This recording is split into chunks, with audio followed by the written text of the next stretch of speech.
The evacuation order for residents in Jubilee Gardens extended for the remainder of this week. Good evening, everyone. I'm Keishla Adderley. And I'm Chris Saunders. Thank you so much for joining us as firefighters work to ensure that the blaze is contained and not a threat to homes in Jubilee Gardens. Authorities tonight are warning residents to stay away from the area as smoke inhalation can lead to health concerns. Now, at a news conference today, the Prime Minister underscored the need to bring permanent relief to a vexing, decades-long problem.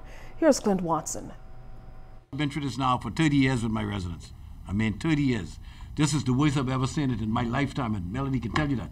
We have never seen it this bad. How long, how long? That's the cry of residents in the Jubilee Gardens who share the same sentiment of their MP Leslie Miller. Their lives have been upended by what's being described as the worst fire to ever affect the Milo Butler Highway, Fire Trail and Gladstone Roads area. According to officials, it will be several days before residents will be given the all-clear to return.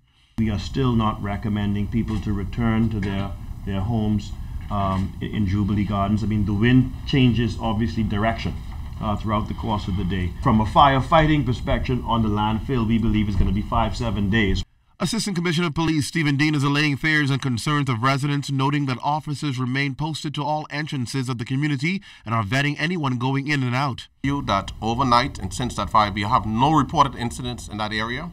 It might be some inconvenience because we have to man all vehicles that are coming in and out, persons that are coming in and out, to ensure that nobody's coming in those areas to steal or do anything to those poisonous properties. So we want to reassure the residents that we got the area on a lockdown, so to speak, with our security measures in place, and police officers will be there in droves 24/7.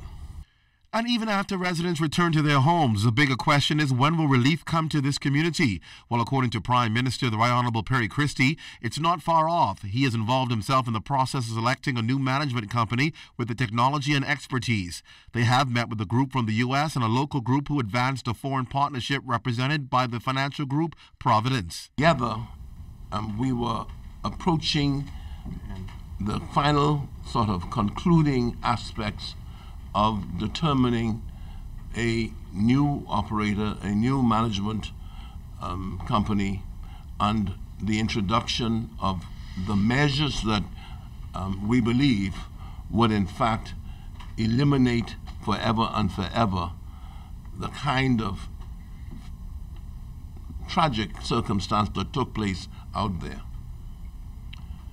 It is going to be very necessary for us to introduce that level of management, that level of technology, and in the circumstances to even be faster in making that decision, because there is now a compelling urgency. Environment Minister the Honourable Kenred Dorset says firefighters have been battling subsequent fires in nearby areas, which are said to be contained.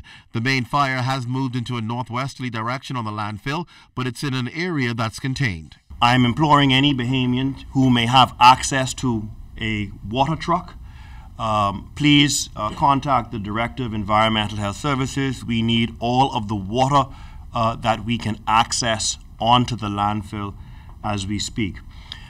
Aside from the majority of residents staying with families, other families have been placed in temporary locations on a first-come, first-served basis, while 13 families totaling 54 people occupied the Social Services manned shelter at the Kendall Isaacs Gymnasium, which was activated shortly after 6 p.m. on Sunday.